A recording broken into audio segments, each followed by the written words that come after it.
A história do meu primeiro dia na casa do meu marido começou no momento em que levei o garfo à boca, quando a voz gélida do meu marido me parou.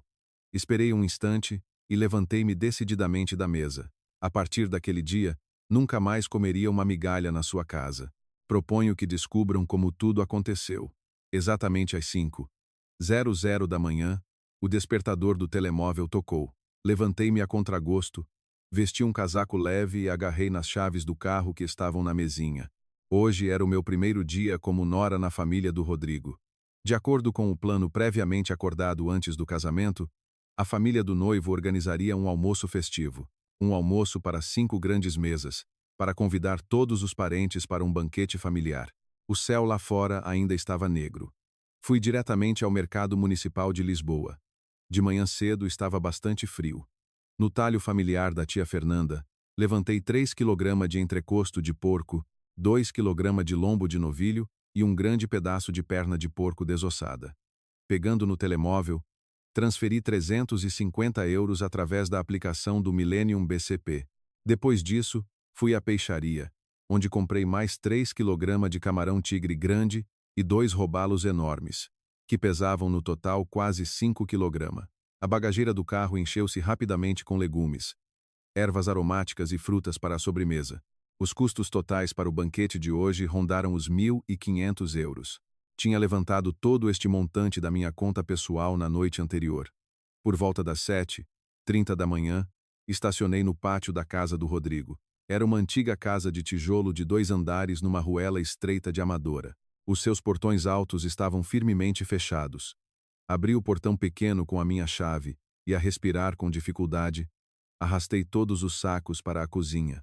A casa estava em silêncio, todos ainda dormiam profundamente. Arregacei as mangas, pus o avental e comecei a arrumar os produtos. Descasquei os camarões, lavei-os e deixei-os a escorrer para cozer com especiarias. Cortei a carne de novilho em pedaços individuais. Marinei-a com alho, ervas, sal e pimenta preta. Parti o entrecosto e cozi-o ligeiramente para depois assar num molho agridoce. Fiz cortes diagonais nos flancos dos robalos, rechei a barriga com cebola e gengibre, preparando o peixe para ir ao forno. No fogão, 2 bicos trabalhavam simultaneamente. A água na panela para o caldo já fervia em pleno.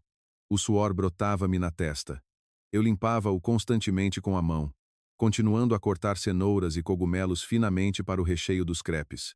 Às 8h30 da manhã, a minha sogra, Adelaide, desceu do 2º andar. Trazia um robe de seda cor de vinho. O cabelo estava cuidadosamente apanhado. Ela olhou de relance para os produtos espalhados pela cozinha e perguntou com voz neutra em que fase eu estava. A sogra avisou-me para não salgar demasiado a comida, porque os parentes mais velhos não deviam comer salgado. Acenei obedientemente com a cabeça, sem parar de enrolar habilmente os crepes de carne.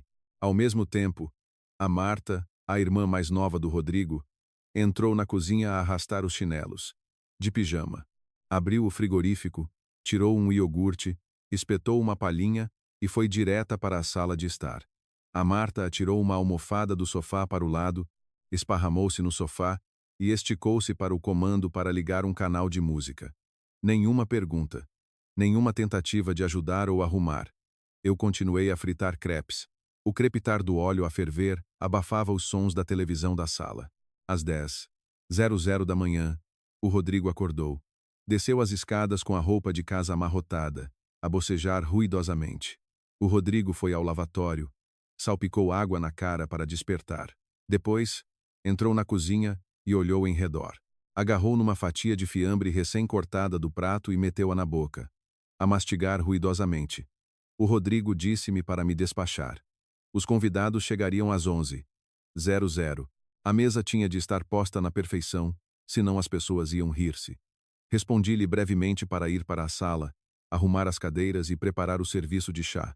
O Rodrigo resmungou algo em concordância e subiu para se vestir. 15 minutos depois, desceu com uma camisa engomada e calças escuras, cuidadosamente metidas dentro do cinto. O Rodrigo pôs perfume, ajeitou o cabelo com gel e ficou junto à porta de entrada, com as mãos atrás das costas, à espera dos convidados. A disposição dos móveis e das mesas acabou por ficar também a meu cargo. Eu própria trouxe a louça, limpei-a e pus as 5 mesas. Pelas 11 horas, os parentes do meu marido começaram a chegar. O tio Jorge, o tio Rui, a tia Fernanda, um a um, entravam na sala. O barulho, o riso e as perguntas encheram toda a casa. Eu, curvada, ora servia a sopa na cozinha, ora corria de um lado para o outro, levando os pratos para as mesas postas na sala. 4 mesas na sala principal eram para os homens e os parentes mais velhos. Uma mesa mais pequena estava posta no corredor, antes da entrada da cozinha. A montanha de louça suja e panelas no lava-loiça crescia a olhos vistos. A minha camisa estava completamente encharcada de suor nas costas. Quando o último prato de camarões foi servido, os convidados começaram a sentar-se. O tio Rui tossiu e fez um brinde, elogiando o Rodrigo por ter casado com uma dona de casa tão habilidosa. Eu, com um sorriso, pendurei o avental no gancho, ajeitei a camisa com ambas as mãos, desfazendo as rugas. Entrei na sala e ia afastar uma cadeira vazia ao lado do Rodrigo para me sentar na mesa principal, mas assim que a minha mão tocou nas costas da cadeira, o Rodrigo fez uma careta e acenou apressadamente com as mãos para mim. Baixando a voz, na qual se ouvia irritação, perguntou o que é que eu estava a pensar fazer. Os convidados, os tios e os mais velhos sentavam-se ali, e as mulheres que levassem os pratos para a cozinha ou se sentassem naquela mesa pequena no corredor. Primeiro era preciso servir a comida a todos, deitar o vinho e servir os presentes, e só depois comer. A sogra, sentada na mesa ao lado, ouviu isto, pousou o garfo e lançou-me um olhar longo e fulminante. Ela, a articular cada palavra, acrescentou que estas eram as regras da casa desde os tempos do avô. Os homens na mesa principal, as mulheres numa mesa separada. A nova nora devia ser observadora e aprender as boas maneiras. Não se podia permitir que estranhos pensassem que na família deles não havia educação. Desviei o olhar para a mesa ao lado. A Marta, a irmã do Rodrigo, já lá estava instalada há muito, pôs no seu prato, sem se perturbar, o pedaço de frango mais apetitoso e mastigava, sem tirar os olhos do ecrã do smartphone, onde passavam vídeos curtos. O barulho do banquete pareceu parar por um momento. Dezenas de olhos das 4 mesas fixaram-se em mim. À espera, o silêncio pairou na sala por alguns segundos. O som da Marta a mastigar tornou-se claramente audível. Larguei as costas da cadeira. O prato na minha mão pousou com um estrondo na mesa de madeira. Com esse som, o tio Rui, que se preparava para beber um copo de vinho, até se assustou. Vários parentes entreolharam-se. O Rodrigo franziu a testa, olhou para mim ferozmente e com um gesto ordenou-me que fosse rapidamente para a cozinha. Endireitei-me, cruzei os braços sobre o peito e olhei o Rodrigo diretamente nos olhos. A minha voz soava calma e clara, sem o menor tremor ou lágrimas. Eu disse que me tinha casado, não tinha sido contratada como empregada doméstica gratuita. Eu própria tinha comprado todos os produtos com o meu dinheiro e cozinhado desde as 5 da manhã. Se nesta casa havia regras tão primitivas com a separação de mesas para homens e mulheres, onde as mulheres não eram valorizadas, então este almoço eu cedia-o a toda a sua família. Ao ouvir isto, a sogra bateu com força com o garfo na mesa. Gritou que eu estava a dizer disparates, que nos primeiros dias de casada me atrevia a responder à sogra e ao marido à frente de toda a família. Apontou-me o dedo e declarou que só uma rapariga mal educada e sem instrução se podia comportar assim. O tio Rui e o tio Jorge começaram a cochichar. O tio Jorge estalou a língua e disse que a juventude de hoje em dia vivia com demasiada liberdade, não respeitava tradições nenhumas. O Rodrigo, sentindo-se humilhado, levantou-se bruscamente da cadeira. Aproximou-se, agarrou-me com força no pulso e tentou arrastar-me para a cozinha. Soltei a mão com força, tão bruscamente que o Rodrigo cambaleou meio passo para trás. Virei-me e dirigi-me a passo rápido para as escadas do 2º andar. O nosso quarto ficava no fundo do corredor. Abrindo a porta de rompante, fui direta ao armário, tirei da prateleira de cima a minha mala preta de tamanho médio. Abri-a na cama. Atirei rapidamente para dentro um par de fatos de trabalho, roupa interior e a bolsa de cosméticos. Abri a gaveta da cômoda, tirei os documentos bancários, a apólice de seguro, o computador portátil e as pastas de trabalho. Guardando tudo isto no bolso lateral da mala, fechei o fecho com um zíper ruidoso, levantei a mala e saí do quarto. O Rodrigo, que veio a correr atrás de mim, Barrou-me o caminho à porta do quarto. O seu rosto estava vermelho de raiva e do álcool que tinha bebido. Apontava-me o dedo e gritava. Berrava que eu tinha enlouquecido. Perguntava por quanto tempo eu ia envergonhar a sua família. Ameaçou que se eu hoje cruzasse o limiar daquela casa, podia nunca mais voltar. Mesmo que rastejasse de joelhos, ele não me perdoaria. Olhei-o diretamente nos olhos, sem piscar. Disse-lhe que ficasse com a casa. Eu não tinha tempo para participar no seu espetáculo barato. Empurrei o Rodrigo com força com o ombro, esgueirei-me pela fresta que se formou e comecei a descer as escadas. O som das rodinhas da mala nos degraus ecoava por toda a casa. Na sala de estar, todos pararam de comer. Todos os olhares estavam cravados na mala preta na minha mão. A sogra estava no meio da sala, com as mãos na cintura, e vomitava maldições mordazes sem parar. Gritava que uma mulher que abandona o marido andaria pelo mundo a ser ridicularizada, não duraria muito. A Marta fez uma careta e filmava com o telemóvel enquanto eu arrastava a mala. Para mim era indiferente. Com uma mão arrastava a mala. Com a outra peguei no telemóvel e abri a aplicação da Uber. Ao sair pelo portão, carreguei no botão do comando, trancando a fechadura. Um táxi amarelo já estava estacionado na berma da estrada a poucos metros. Abri a bagageira, atirei a mala para dentro e sentei-me no banco de trás. O motorista virou-se e perguntou: "Para onde vamos?" Eu disse a morada de um condomínio de luxo no Parque das Nações. Era o apartamento que eu tinha comprado com as minhas próprias poupanças, 2 anos antes do casamento. E agora estava vazio. O carro arrancou, deixando para trás uma casa cheia de gritos e discussões. Na rua, começou a cair uma chuva miudinha. A temperatura lá fora caiu para cerca de 5 graus. Ajeitei o cabelo despenteado e recostei-me no encosto macio do banco. O relógio no painel de instrumentos marcava 1:15 para 1. O meu casamento tinha acabado, sem durar sequer 24 horas desde a chegada da noiva. De volta ao apartamento no Parque das Nações, arrumei eu mesma a sala e o quarto. Cobria tudo uma fina camada de pó, pois ninguém vivia ali há muito tempo. Abri as janelas de par em par, deixando entrar ar fresco e arejando o cheiro a mofo. O colchão ortopédico na cama ainda estava cuidadosamente envolto em plástico. Tirei do armário um conjunto novo de roupa de cama e fiz a cama. Terminada a limpeza, peguei no telemóvel e abri a aplicação de gestão das câmaras de vigilância.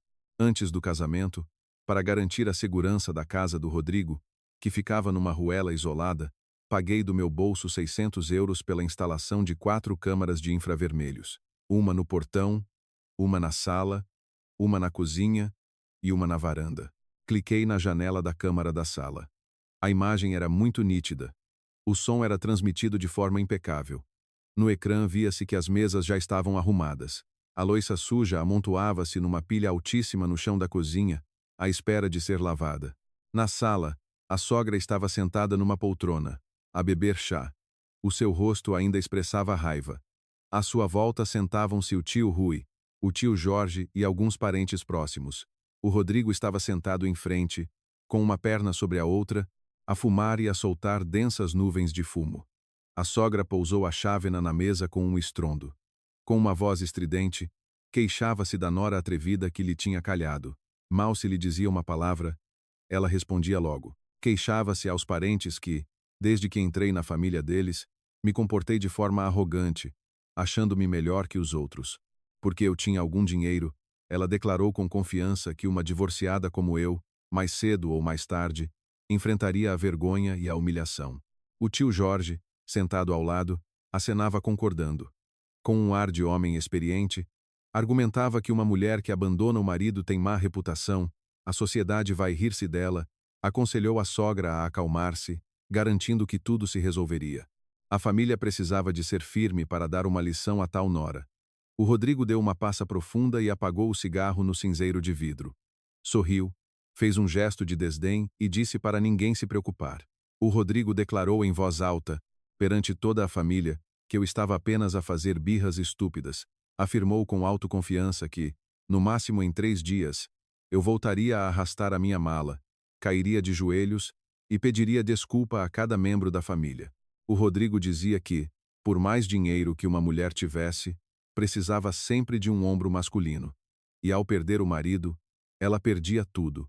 Acrescentou ainda descaradamente que, Quando eu voltasse, ele me obrigaria a entregar todo o dinheiro e cartões bancários à gestão da sua mãe, porque não se pode confiar finanças a uma mulher. Com isso, elas só se estragam. A Marta, a cunhada, que esteve todo este tempo esparramada no sofá com o smartphone, de repente intrometeu-se na conversa. Declarou que a nora maluca tinha fugido, e agora quem ia lavar aquela montanha de louça do tamanho de uma serra? A sogra gritou ferozmente com a Marta, repreendeu-a pela preguiça e mandou-a ir para a cozinha lavar a louça. A Marta fez uma careta e respondeu que tinha acabado de fazer uma manicura de 50 euros e que lavar a louça ia estragar tudo. No final, a sogra teve de chamar uma empregada de limpeza por 30 euros. Entretanto, o Rodrigo levantou-se, deu uma palmada nos ombros dos primos e propôs irem beber uma cerveja para aliviar o estresse. Disse que a festa estava estragada. Por isso era melhor ir a um bar, beber uma caneca de cerveja fresca e, já agora, discutir negócios. Os parentes concordaram com entusiasmo. Fechei a aplicação das câmaras. 5 minutos depois, o meu telemóvel vibrou. No ecrã, apareceu uma notificação da aplicação do banco. A mensagem dizia: da sua conta do cartão de crédito adicional, emitido em meu nome, foi debitado o montante de 150 euros na cervejaria Trindade. Era o cartão de crédito que eu tinha emitido para o Rodrigo pagar as despesas familiares. O limite do cartão era de 5.000 euros. Todos os meses acontecia a mesma coisa. O salário do Rodrigo só chegava para as suas despesas pessoais e gasolina. Todas as despesas domésticas, compras de roupa, até as suas saídas com parceiros eram pagas com este cartão. E no final do período de faturação, era sempre eu quem pagava a dívida ao banco. Fiquei a olhar para a mensagem do débito e abanei a cabeça involuntariamente. Na manhã seguinte, às 6h30, acordei. A primeira coisa que fiz foi abrir o computador portátil e aceder ao sistema de gestão da rede das 3 lojas de roupa de que era proprietária. Verifiquei os relatórios de vendas do dia anterior. Aproveitei várias encomendas de importação de tecidos da China. Tendo terminado o trabalho em 1h30, vesti um fato de trabalho formal. Blusa branca, calças pretas e sapatos de salto alto. Exatamente às 8h00 da manhã, estava à porta da agência do Millennium BCP na Avenida da Liberdade. Assim que o banco abriu, dirigi-me ao terminal, tirei uma senha e escolhi o serviço de cartões. 5 minutos depois, o meu número apareceu no ecrã no balcão 3. Entreguei o meu cartão de cidadão ao funcionário e exigi o bloqueio imediato de todos os cartões de crédito adicionais associados à minha conta principal. O funcionário do banco começou a teclar e imprimiu-me um formulário de pedido de bloqueio. Preenchi todos os dados e assinei com um traço largo no canto inferior direito. O sistema confirmou o bloqueio bem-sucedido. A partir desse segundo, o cartão na carteira do Rodrigo transformou-se oficialmente num pedaço de plástico inútil. Pedi também para cancelar o pagamento automático das contas de serviços da casa do Rodrigo. Ao sair do banco, chamei um Uber e fui diretamente para o centro empresarial no Parque das Nações, onde o Rodrigo trabalhava. Hoje era segunda-feira. O Rodrigo já devia estar no trabalho. O Mazda vermelho, estacionado no parque subterrâneo, pertencia-me. Tinha-o comprado a pronto pagamento, por 35.000 euros, há 1 ano. O registro de propriedade estava em meu nome. Antes do casamento, o Rodrigo disse que precisava de um carro imponente para reuniões com parceiros, para impressionar. E eu dei-lhe as chaves para as suas deslocações diárias. Ao sair da casa dele naquela noite, levei apenas o comando suplente. Desci ao parque de estacionamento no piso negativo 2. O Mazda estava cuidadosamente estacionado no lugar número 45. Carreguei no botão de desbloqueio na chave suplente. Os faróis piscaram 2 vezes. Abri a porta e sentei-me no lugar do condutor. O interior cheirava intensamente ao perfume barato que o Rodrigo usava. Baixei todos os vidros para arejar o habitáculo. Liguei o motor e dirigi-me à barreira. Na cabine do segurança, a barreira automática não abriu. Saiu um segurança uniformizado e bateu no vidro. Pediu-me para apresentar o passe de estacionamento, pois o sistema de reconhecimento de matrículas indicava que a avença mensal estava registrada em nome de outra pessoa. Desliguei o motor calmamente, abri a porta e saí do carro. Tirei da mala o original do registro de propriedade em nome de Catarina Silva. Juntamente com o meu cartão de cidadão, mostrei os documentos ao segurança e disse claramente que esta era a minha propriedade pessoal. Tinha todos os documentos que o comprovavam. A avença estava em nome do meu marido, mas estávamos em processo de partilha de bens. Eu tinha todo o direito de reaver a minha propriedade. O segurança examinou os documentos e chamou pelo rádio o chefe da segurança. 10 minutos depois, o chefe desceu ao parque de estacionamento. Depois de verificarem cuidadosamente os documentos e o meu cartão de cidadão, concordaram em levantar a barreira. De volta ao condomínio no Parque das Nações, estacionei cuidadosamente no meu lugar reservado no parque subterrâneo. Ao subir para o apartamento, encontrei na internet o contato de um serviço de substituição de fechaduras inteligentes. Meia hora depois, 2 técnicos de uniforme azul com malas de ferramentas bateram à porta. Inicialmente, a porta tinha uma fechadura eletrônica com código e impressão digital. O Rodrigo sabia o código e tinha registrado a sua impressão digital no sistema. Pedi aos técnicos para desmontarem completamente a fechadura antiga. Escolhi e comprei imediatamente o modelo mais recente de fechadura com função de reconhecimento facial e de impressões digitais, no valor de €800. Os técnicos serraram, furaram e montaram o mecanismo durante quase 2 horas. Eu pessoalmente configurei o meu rosto e a minha impressão digital como o único administrador. A função de abertura por código foi completamente desativada. Depois de pagar aos técnicos, fechei a porta maciça de carvalho. A fechadura eletrônica emitiu um sinal sonoro, confirmando o fecho seguro. A partir desse momento, todos os acessos do Rodrigo à minha propriedade estavam completamente cortados. Exatamente às 14h00, o telemóvel na minha secretária vibrou com uma nova mensagem. No ecrã, apareceu uma notificação do Millennium BCP. A operação de pagamento no valor de €200 no restaurante de marisco, Ramiro, foi recusada devido ao bloqueio do cartão. Ao ler isto, pousei o telemóvel com o ecrã para baixo na mesa de vidro e continuei a analisar os relatórios mensais de estoque da rede de lojas. Eu sabia perfeitamente que o Rodrigo estava a almoçar com amigos da universidade, perante os quais ele sempre gostou de se fazer passar por um rico generoso. A transação recusada certamente destruiu a imagem de empresário de sucesso que ele tanto tempo construiu. 15 minutos depois, o telemóvel tocou novamente. Desta vez, era o Rodrigo a ligar. Deslizei o dedo pelo ecrã, ativei o altifalante, pousei o aparelho na mesa e continuei a teclar. Do outro lado da linha ouvia-se o barulho do restaurante e a voz de pânico, misturada com fúria, do Rodrigo. Ele exigia em voz alta uma explicação para o cartão não funcionar, o que o fez passar uma vergonha perante os amigos que esperavam que ele pagasse a conta. O Rodrigo, irritado, ordenou-me que lhe transferisse imediatamente €200 para pagar ao empregado, senão não os deixariam sair do restaurante. Bebi um golo de água e respondi calmamente para ele se desenrascar. O meu dinheiro não era para pagar bebidas a estranhos. O Rodrigo mudou de tom e começou a chamar-me de cabra materialista e mesquinha. Ameaçou que eu devia transferir o dinheiro imediatamente. Se não à noite, em casa, ele ajustar-me-ia as contas pelo bloqueio do cartão. Não respondi nada. Desliguei a chamada e bloqueei o número dele. Por volta das 16h, recebi uma chamada de um número de telefone fixo desconhecido. Atendi.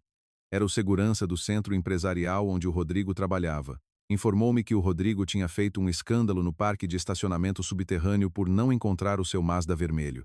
O segurança perguntou se eu tinha realmente levado o carro, pois o Rodrigo ameaçava apresentar queixa na polícia por roubo. Confirmei que tinha levado o carro e pedi-lhe para dizer ao Rodrigo que o carro estava registrado em meu nome e que eu tinha o direito de o levar a qualquer momento.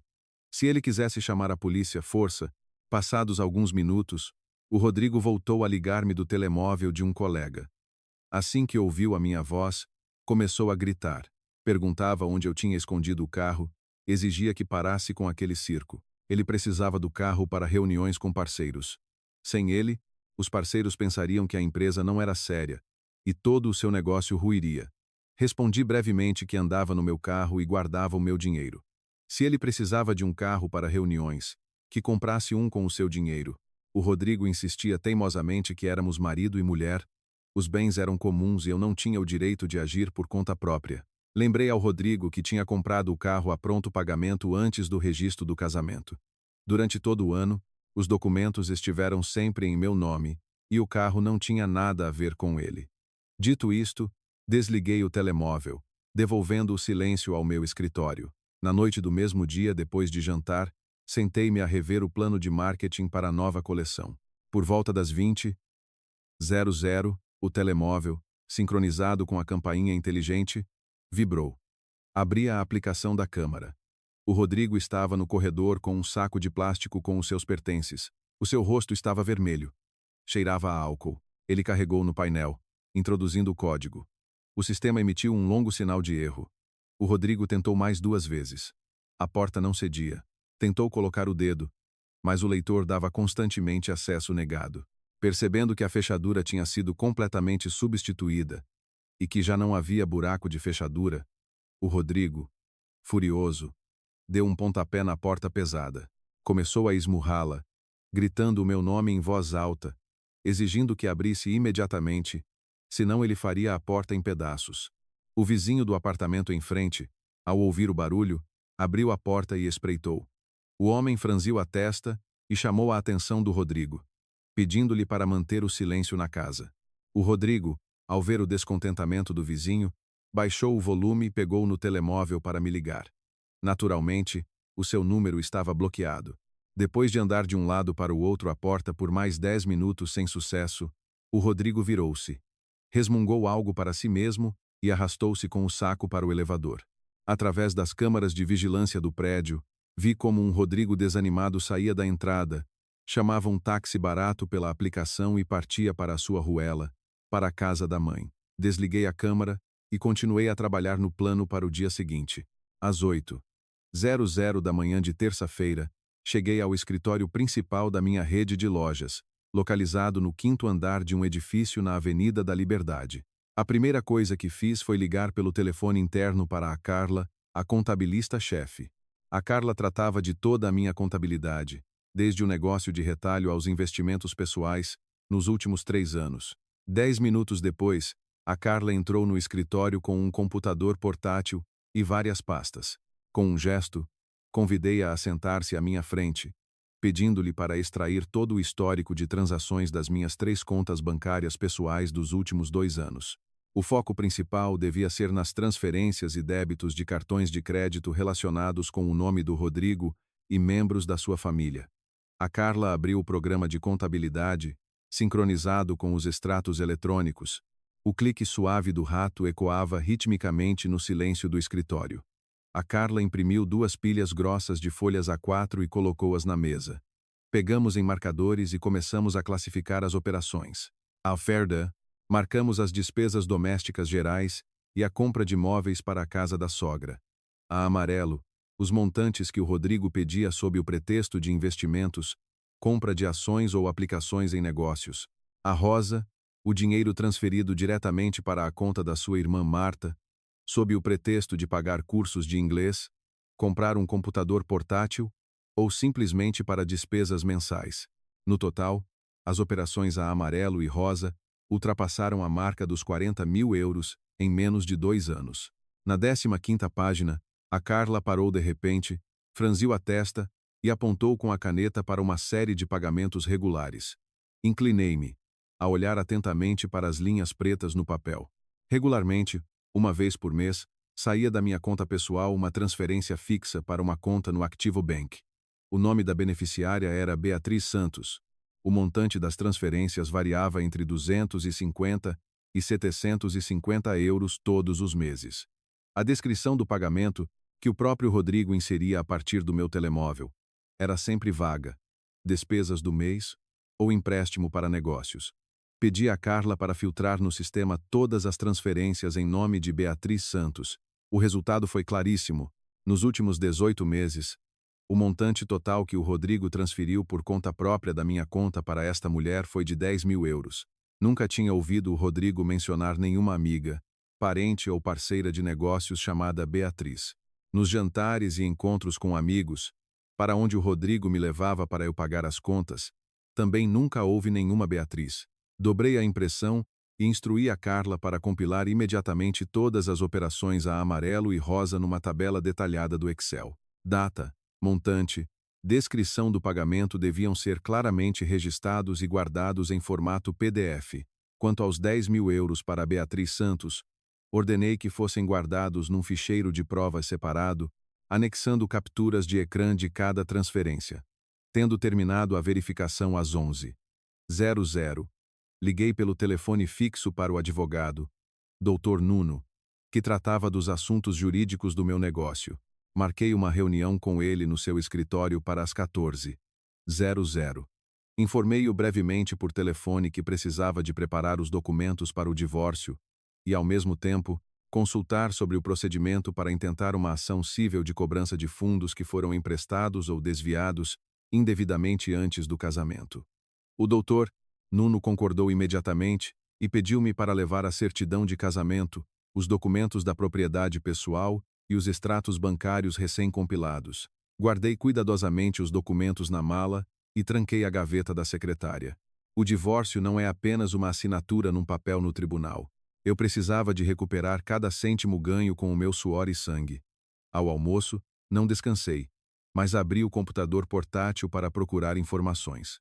Inseri o nome Beatriz Santos na pesquisa do Facebook, adicionando palavras-chave relacionadas com a Universidade do Rodrigo. Passados uns 20 minutos, encontrei uma página de utilizador com o nome Beatriz Santos.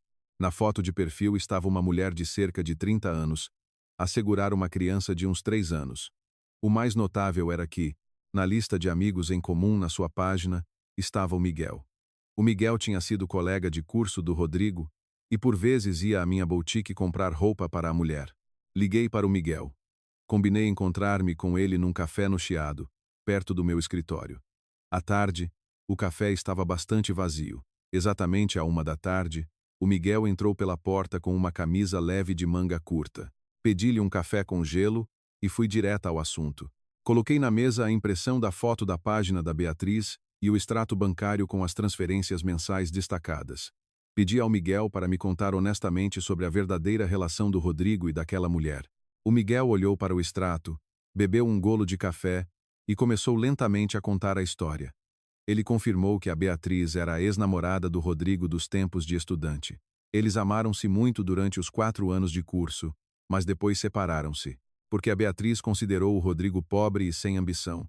Ela deixou-o por um homem rico mais velho. Passados alguns anos, esse homem faliu e fugiu, deixando a Beatriz grávida e sem um cêntimo, como mãe solteira. O Miguel continuou. O Rodrigo, ao saber das dificuldades da Beatriz, sentiu pena ou, mais provavelmente, quis afagar o seu ego e mostrar o seu sucesso. Em cada encontro de antigos alunos, o Rodrigo falava da Beatriz, fingindo compaixão, batia no peito, afirmando que a sustentava a ela e a criança mensalmente, ajudando-os a superar os tempos difíceis. Perante os amigos, o Rodrigo fazia-se passar por um milionário magnânimo que não guardava rancor do passado. Ele também se gabava de que a minha rede de boutiques na verdade lhe pertencia e que ele gastava o seu dinheiro sem pensar.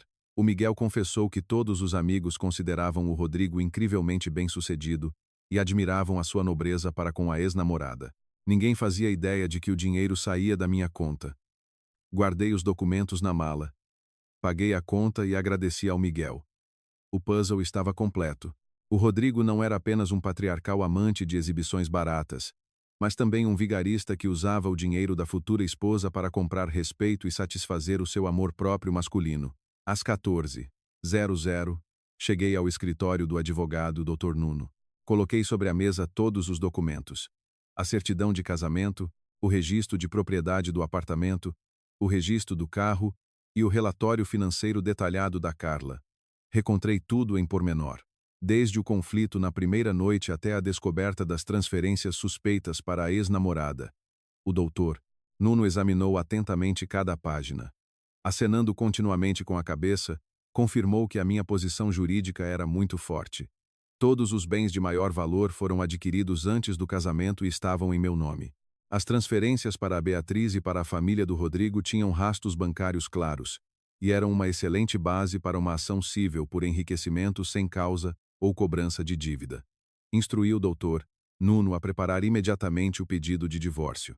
Se o Rodrigo concordasse com o divórcio por mútuo consentimento e se comprometesse a devolver os 10.000 euros transferidos para a Beatriz, eu permitiria que o caso terminasse pacificamente. Se ele se recusasse, eu exigiria que fosse apresentada a ação de divórcio unilateralmente, e, ao mesmo tempo, iniciado o processo cível para a devolução de todos os fundos desviados.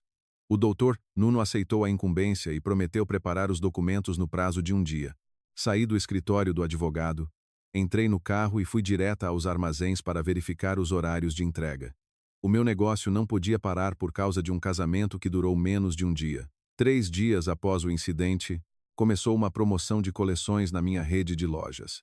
Na boutique da rua Garrett, não se cabia de gente. Eu própria fui lá para ajudar os vendedores e verificar a disposição dos produtos. Por volta das 10h30, um táxi parou em frente à montra. Dele saiu o Rodrigo, com uma camisa branca engomada e um enorme ramo de rosas vermelhas.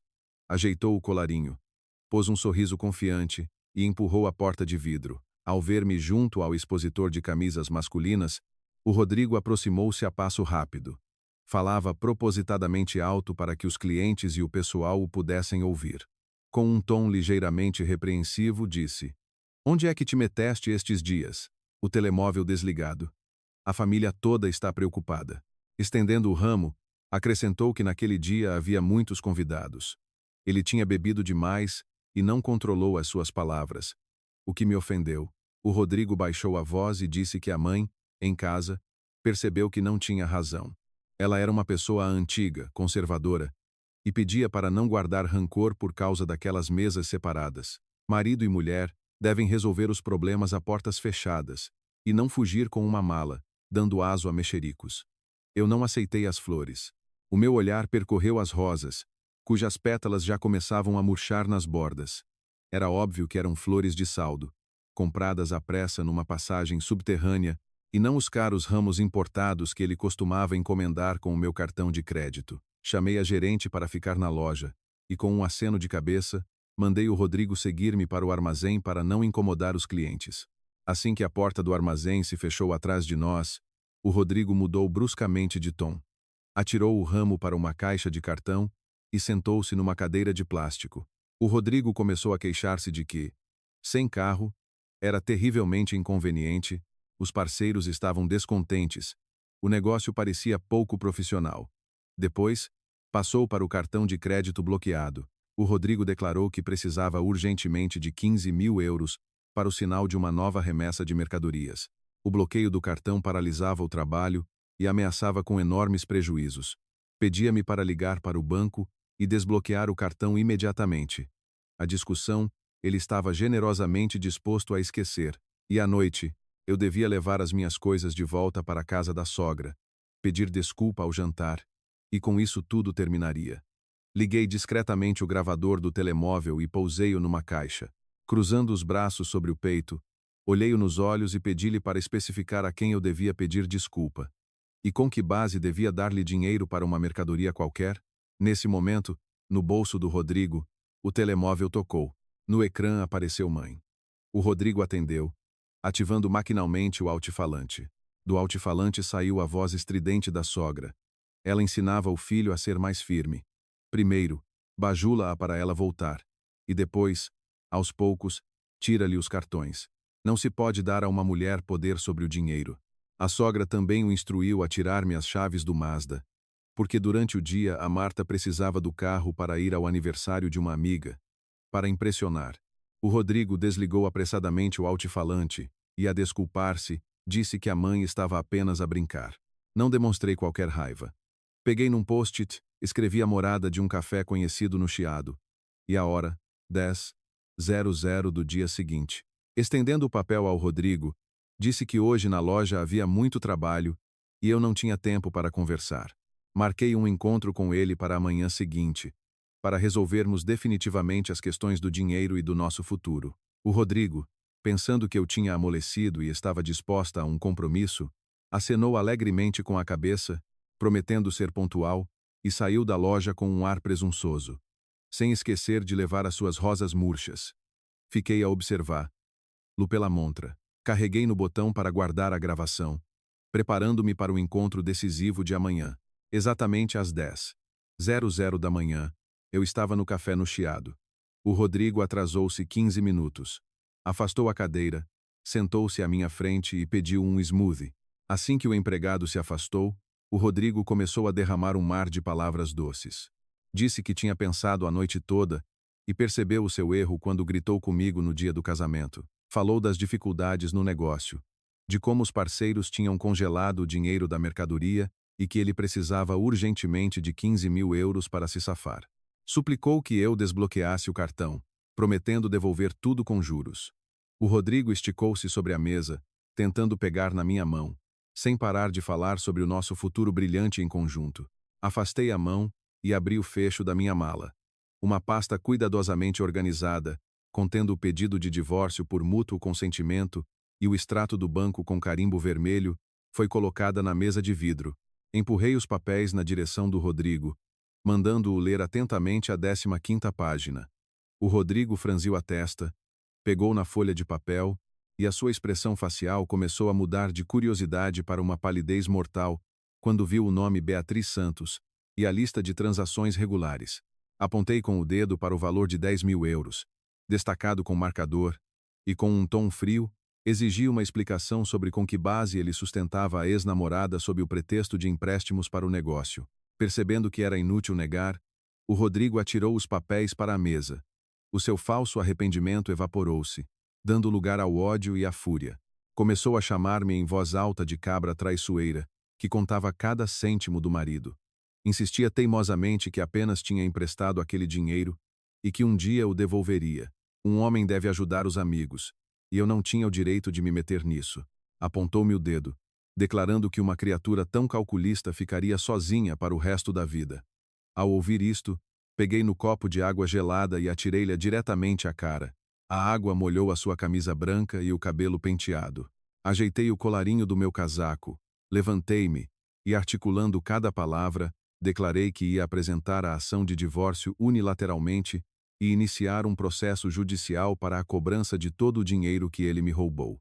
Saí do café, deixando um Rodrigo atônito sentado com uma conta por pagar.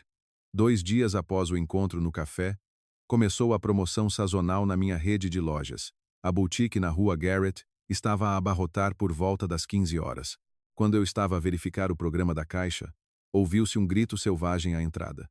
A minha sogra e a Marta irromperam como fúrias pelas portas de vidro. A sogra estava de fato de treino, com um lenço na cabeça e uma saca de pano na mão. Sem dizer uma palavra, atirou-se para o centro da loja, sentou-se de repente no chão de mosaico e começou a lamentar-se ruidosamente e a bater nas coxas. Gritava aos clientes que eu era uma nora ingrata, que tinha tirado todo o dinheiro da família deles e fugido com um amante. Inventava na hora que eu tinha enfeitiçado o Rodrigo.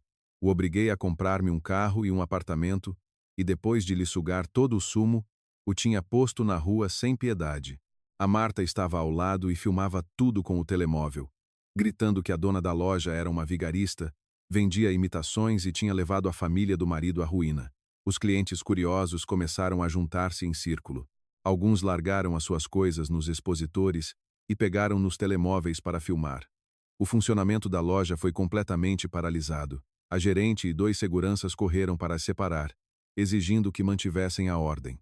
Mas a sogra gritava ainda mais alto, rebolando no chão e arranhando as mãos dos seguranças. Saí de trás do balcão e observei em silêncio este espetáculo, com os braços cruzados sobre o peito.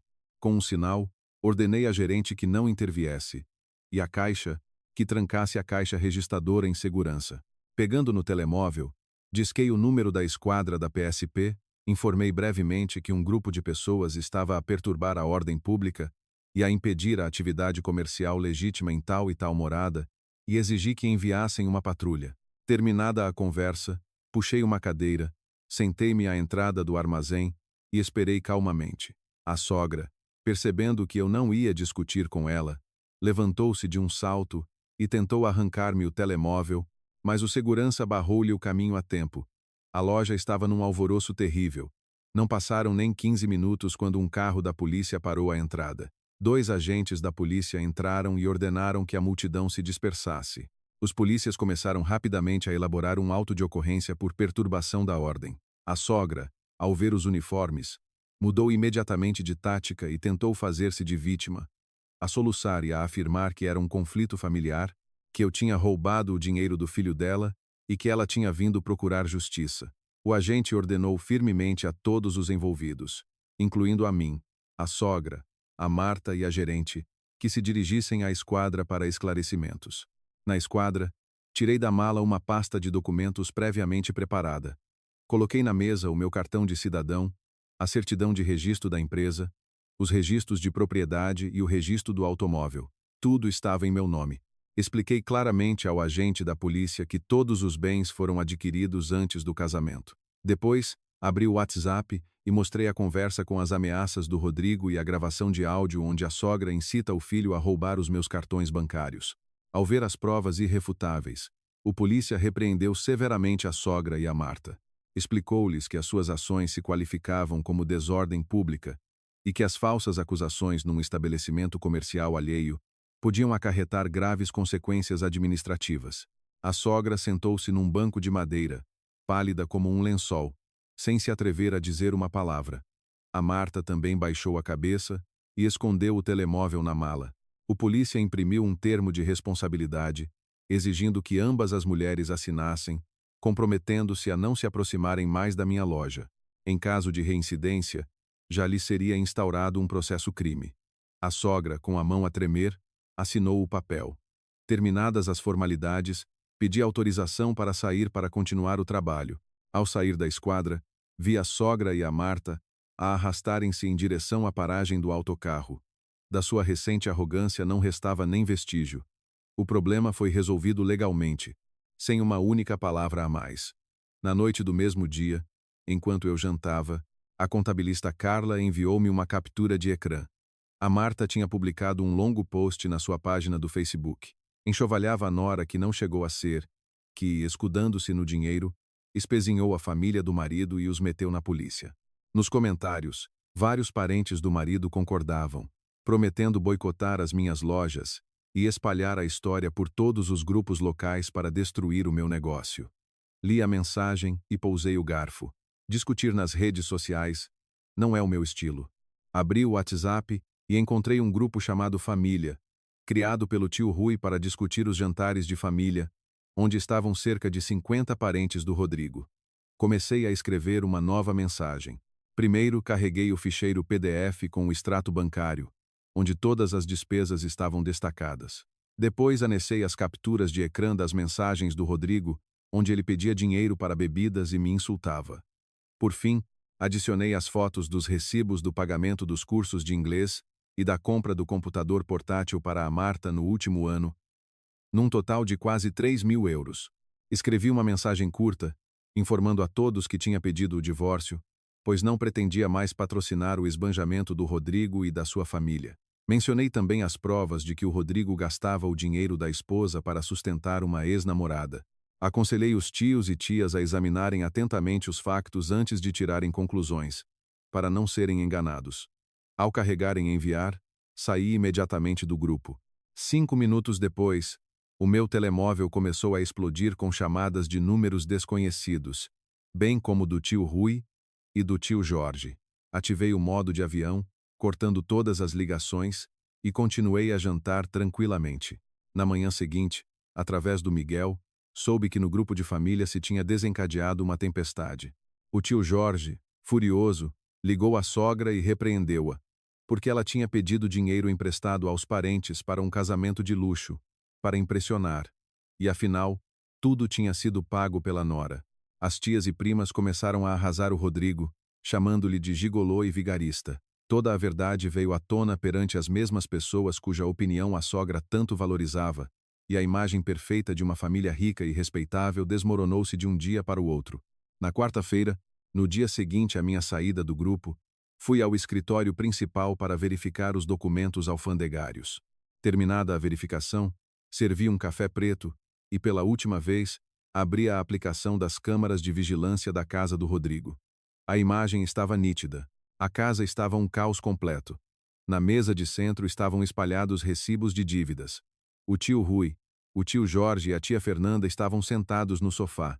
A sogra encolheu-se num canto, numa cadeira de plástico, e limpava constantemente as lágrimas com a ponta do hobby.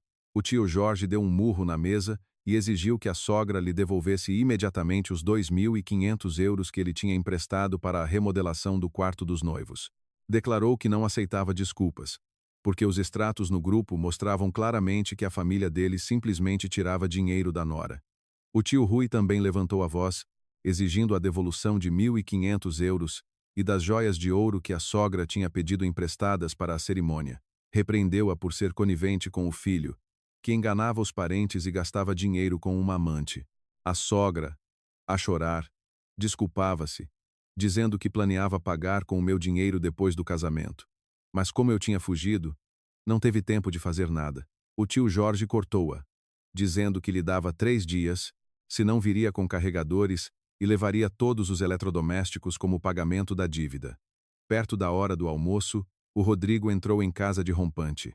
A camisa amarrotada, a gravata desapertada, nas mãos uma pasta vazia. De manhã, o Rodrigo tinha perdido um contrato importante porque, sem carro, foi para a reunião de Uber. Apanhou trânsito e atrasou-se 1 hora. No escritório, o Miguel mostrou aos colegas as capturas de ecrã do grupo. Os rumores espalharam-se por todos os departamentos. O chefe chamou o Rodrigo e repreendeu-o severamente pelo atraso e pelos escândalos pessoais que manchavam a reputação da empresa. Os colegas apontavam-lhe o dedo, chamando-lhe de gigolô. Ao entrar em casa e ver os parentes a exigir as dívidas, o Rodrigo, furioso, atirou a pasta para a poltrona, começou a gritar com o tio Jorge, declarando que as dívidas foram feitas pela mãe, que ele não tinha assinado nada e não ia pagar. O tio Rui levantou-se de um salto e, apontando o dedo ao Rodrigo, chamou-lhe de filho ingrato e esbanjador. A Marta, que desceu a correr do 2º andar, começou a defender o irmão, discutindo com os tios.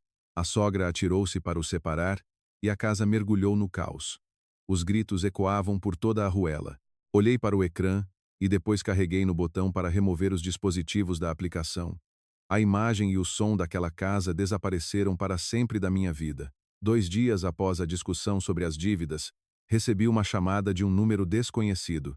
Uma voz feminina apresentou-se como Beatriz e disse que queria encontrar-se para esclarecer um mal-entendido sobre o Rodrigo. Concordei em encontrar-me na A Padaria Portuguesa, no rés do chão do meu edifício de escritórios, às 14h00. Exatamente às 14h00, desci com uma pasta de documentos. A Beatriz já estava sentada numa mesa de canto. Vestia um vestido simples, cabelo solto, ar abatido. Ao ver-me, levantou-se apressadamente e afastou a cadeira, pousando as mãos na mesa. Com os olhos úmidos, começou a queixar-se da vida difícil de mãe solteira e das constantes doenças do filho. Assegurava que o Rodrigo a tinha procurado, apresentou-se como um diretor de sucesso, prometeu sustentá-la e comprar-lhe um apartamento. A Beatriz jurava que não fazia ideia de que os 10.000 euros me pertenciam. Pedia para não a processar, pois não tinha como pagar. Pedi um chá verde. Abri calmamente a pasta e coloquei sobre a mesa o extrato com todas as transferências em seu nome. Pedi a Beatriz para olhar atentamente para os montantes e expliquei claramente. Por lei, ela recebeu os fundos sem causa, à custa de bens alheios. Mas eu não tinha tempo para longos processos judiciais com ela. Tirei um documento previamente impresso, no qual a Beatriz confirmava ter recebido esses fundos do Rodrigo como ajuda pessoal, não relacionada com o meu negócio ou com as nossas dívidas familiares. Disse que se ela assinasse aquele papel, eu o usaria em tribunal para imputar essa dívida exclusivamente ao Rodrigo na partilha de bens e desistiria da ação cível contra ela. Se ela se recusasse, eu apresentaria imediatamente uma queixa por enriquecimento sem causa. Ao ler o texto, a Beatriz empalideceu de medo dos tribunais. Agarrou na minha caneta e assinou apressadamente no canto inferior direito. Guardei a declaração. Pousei na mesa uma nota de 10 euros para o café e aconselhei a Beatriz a esquecer para sempre o número do Rodrigo e a encontrar um trabalho normal para sustentar o filho. A fonte de sustento gratuita tinha acabado. Dito isto, peguei na minha mala, saí do café e voltei aos meus afazeres. 1 mês após a apresentação do pedido, o tribunal marcou a audiência preliminar do processo de divórcio. Exatamente às 8h00 da manhã. Eu e o meu advogado, Dr. Nuno, estávamos no edifício do tribunal. Eu vestia um fato preto sóbrio, com uma pasta cheia de documentos.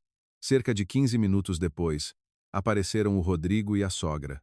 O Rodrigo vestia uma camisa velha, com o cabelo por cortar e o rosto encovado.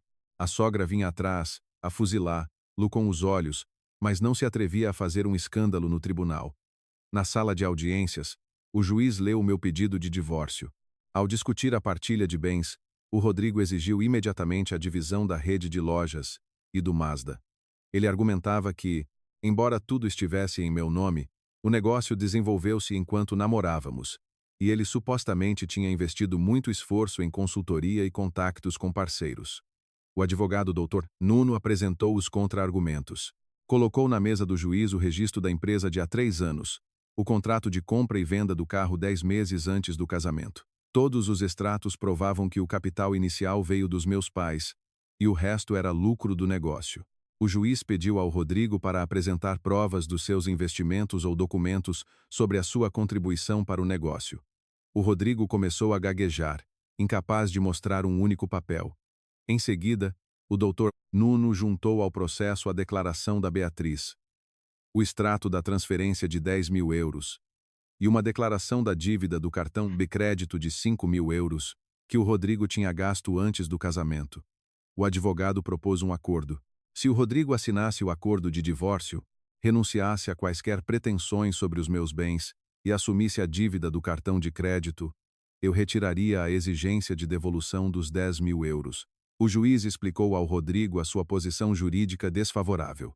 Percebendo que não lhe restava mais nada, e com medo de ficar com dívidas de milhares de euros, o Rodrigo, a contragosto, assinou o acordo de divórcio. O tribunal proferiu a sentença de divórcio naquela mesma manhã.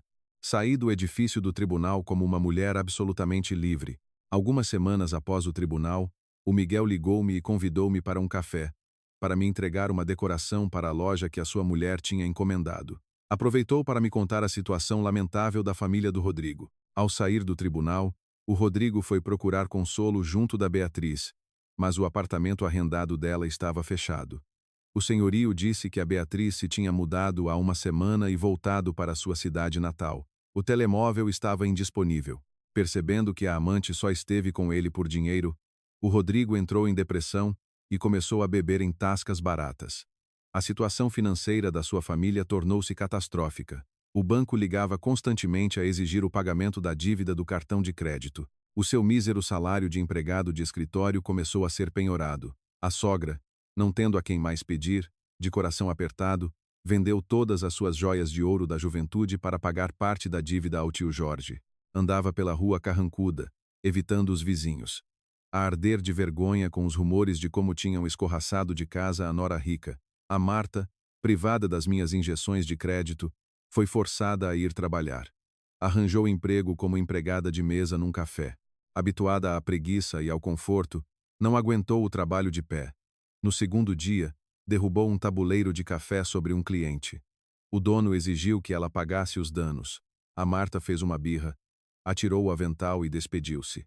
Ao voltar para casa, culpou a mãe e o irmão por tudo, o que levava a discussões diárias na sua casa apertada. Ouvia a história do Miguel com indiferença, enquanto assinava as guias de remessa da nova coleção. A vida dos parasitas que vivem à custa dos outros leva inevitavelmente à ruína. A minha ação decidida salvou os frutos dos meus muitos anos de trabalho da ganância sem fundo. 2 meses após o divórcio, o Rodrigo foi chamado aos recursos humanos. O diretor assinou a sua carta de despedimento. No documento constava claramente: atrasos regulares, negligência no trabalho com clientes e a perda de 2 grandes concursos. Sem carro, era difícil para o Rodrigo ir a reuniões. A instabilidade psicológica e as piadas dos colegas tornaram-no agressivo e conflituoso. Naquele dia, o Rodrigo saiu do escritório com uma caixa de cartão com os seus pertences e a carteira de trabalho. A indemnização não chegou nem para um mês de vida. As suas finanças ruíram por completo. As agências de cobrança não paravam de ligar, a exigir o pagamento dos créditos e juros, que ultrapassavam os 5.000 euros. Cartas com ameaças chegavam à casa. Os tios apareciam todos os meses, a exigir a devolução do resto da dívida do casamento. Sem rendimentos, o Rodrigo penhorou o seu iPhone numa loja de penhores por 400 euros e comprou um telemóvel de teclas barato. O dinheiro da loja de penhores gastou-se rapidamente em cervejas perto do metro. Todas as noites, ele embebedava-se e dormia um sono de pedra. A sua casa antiga tornou-se ainda mais sombria. A sogra cortou todas as despesas. Agora só comiam batata cozida e couve. Ela ralhava diariamente com o Rodrigo por ele não procurar trabalho. Chamava-lhe de idiota por ter perdido uma esposa rica e ter trazido a desgraça para a família. A Marta ficava em casa, sem trabalho. Discutia constantemente com o Rodrigo por trocos para pagar a internet móvel. Certa vez, veio um eletricista e cortou-lhes a luz por falta de pagamento. Na penumbra, a Marta atacou o Rodrigo por ter bebido o dinheiro da luz. O Rodrigo, bêbado, agarrou numa ventoinha de mesa e atirou-a à irmã. A ventoinha partiu-se contra a parede. A sogra caiu no chão e começou a uivar. Gritos e o som de coisas a partirem-se tornaram-se a norma naquela casa. As pessoas que um dia olharam para os outros com arrogância, agora afogavam-se em dívidas, miséria e discussões intermináveis. Ao contrário do caos na família do meu ex-marido, a minha vida após o divórcio voltou ao ritmo habitual dos negócios. Na primeira semana, arrumei as coisas no apartamento do Parque das Nações, deitei fora toda a decoração e roupa comprada para o Rodrigo. O apartamento ficou novamente limpo, arrumado e completamente meu. Terminada a arrumação da casa, dediquei-me à modernização das boutiques. Tendo notado a tendência de compras através de vídeos no Instagram e Telegram, investi os lucros na remodelação da loja principal na Rua Garrett. Contratei uma equipa, demoli as prateleiras antigas. Separei uma zona com vidro à prova de som. Instalei luzes de estúdio e câmaras para criar um estúdio completo de transmissões ao vivo. Contratei 3 gestores de encomendas, 2 modelos e um logístico. A minha agenda estava preenchida ao minuto. De manhã, a alfândega, à tarde, os armazéns. À noite, eu própria fazia as transmissões ao vivo. As transmissões reuniam dezenas de milhares de espectadores. A receita das vendas online quadruplicou as receitas do retalho. Caixas com encomendas amontoavam-se no armazém. Na reunião, a Carla mostrou um relatório com o lucro recorde de toda a história da empresa. Um negócio estável gerava um excelente rendimento. Em vez de alimentar parasitas, comprei um terreno nos arredores de Lisboa, registrando-o em meu nome. Nos fins de semana, comprei bilhetes de classe executiva para os meus pais para o Algarve e paguei-lhes um hotel de 5 estrelas. No meu tempo livre, inscrevi-me num ginásio de luxo. 3 vezes por semana, ia ao yoga. O convívio com mulheres empreendedoras num clube de negócios expandiu os meus contactos. Acabaram-se as chamadas a pedir para pagar bebedeiras. Acabaram-se as pressões patriarcais. Eu geria completamente o meu tempo e o meu dinheiro. A ruína de um casamento curto tornou-se uma excelente oportunidade para me livrar de um fardo e começar um novo capítulo independente. Desde que recebi a certidão de divórcio, passaram 6 meses. O meu negócio cresceu.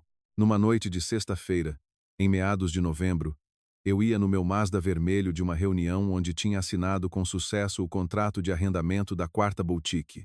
Às 17h30, entrei na 2ª circular. Lisboa estava num trânsito infernal de sexta-feira. Os carros mal se arrastavam no fumo dos escapes. O semáforo ficou vermelho. O temporizador contava 90 segundos. Pus a caixa em park, liguei um jazz suave e ajustei o ar-condicionado. De repente, uma scooter velha, a serpentear entre as filas, travou bruscamente junto à minha porta do condutor. A enorme caixa amarela da Glovo na bagageira desequilibrou-a, e a scooter cambaleou. O estafeta apoiou-se com dificuldade com ambos os pés no asfalto. Uma pequena caixa soltou-se dos suportes e caiu na estrada. Atrás, um caminhão buzinou nervosamente. O estafeta desajeitadamente pôs o descanso e inclinou-se para apanhar a encomenda. Vestia um casaco amarelo sujo, um capacete gasto e uma máscara cirúrgica, cinzenta do pó. Com o vento frio, ele baixou a máscara para o queixo para recuperar o fôlego. Nesse momento, ele levantou a cabeça, e eu reconheci-o. Era o Rodrigo. Em 6 meses, ele tinha envelhecido uns 10 anos. A pele estava gretada e escura. O cabelo comprido colava-se à testa em madeixas. Daquele empregado de escritório engomado e presunçoso não restava nada. Agora era um trabalhador exausto, a lutar por cada cêntimo. Sentindo o meu olhar, o Rodrigo virou a cabeça e olhou-me diretamente nos olhos através do vidro transparente. O seu rosto contorceu-se num choque imenso. Ele olhou para o carro brilhante, para o meu casaco de marca, e depois baixou os olhos para suas mãos calejadas e o casaco sujo. Vergonha, confusão e um profundo arrependimento eram claramente visíveis na forma como ele baixou a cabeça bruscamente. Puxou apressadamente a máscara até aos olhos, virou o guiador com força e meteu-se noutra fila para se esconder do meu olhar. O semáforo ficou verde. Carreguei calmamente no botão, subindo o vidro e isolando-me do barulho da rua. Pousando as mãos no volante, acelerei suavemente. O Mazda avançou, deixando o estafeta arrastar-se melancolicamente na cauda do trânsito. No final de dezembro, fiz 30 anos. Ao contrário dos anos anteriores, em que apenas jantávamos em casa, desta vez organizei uma festa grandiosa para me recompensar por um ano incrivelmente bem-sucedido. Aluguei por completo um restaurante panorâmico num terraço com vista para o rio Tejo. Na lista de convidados estavam 50 pessoas. Pais, amigos próximos e toda a equipa-chave das minhas lojas. A sala estava inundada por milhares de rosas brancas. A luz era quente. No palco, tocava uma banda de jazz ao vivo. Eu vestia um luxuoso vestido vermelho escuro do meu próprio design. O cabelo estava penteado em grandes ondas.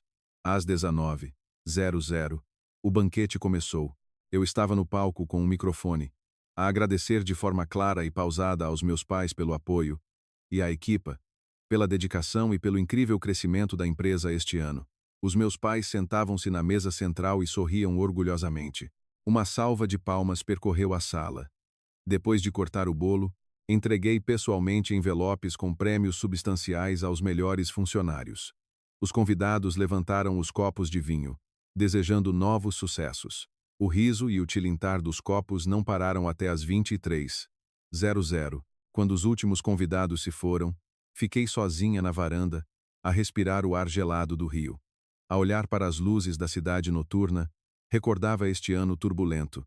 O que aconteceu na noite de núpcias foi um teste que revelou a essência podre de uma família tóxica. A minha decisão de recusar a comida na mesa das mulheres não foi uma birra estúpida. Foi o resultado lógico da minha independência financeira e do meu amor próprio. Quando uma mulher ganha o seu próprio dinheiro e possui os seus próprios bens, ela decide em que mesa se senta, o que come e com quem vive. A ruptura decisiva salvou o meu dinheiro, o meu tempo e o meu negócio de parasitas gananciosos. Voltei para a sala, peguei na minha mala, paguei a conta ao gerente e desci ao rés do chão. Um táxi de luxo já esperava à entrada. Entrei no carro e fui para o meu apartamento acolhedor. O capítulo antigo estava fechado para sempre, dando lugar a uma vida livre, orgulhosa e confiante, que eu construí com as minhas próprias mãos. Se gostou desta história, partilhe os seus pensamentos nos comentários abaixo. Gostaríamos muito de saber a sua opinião.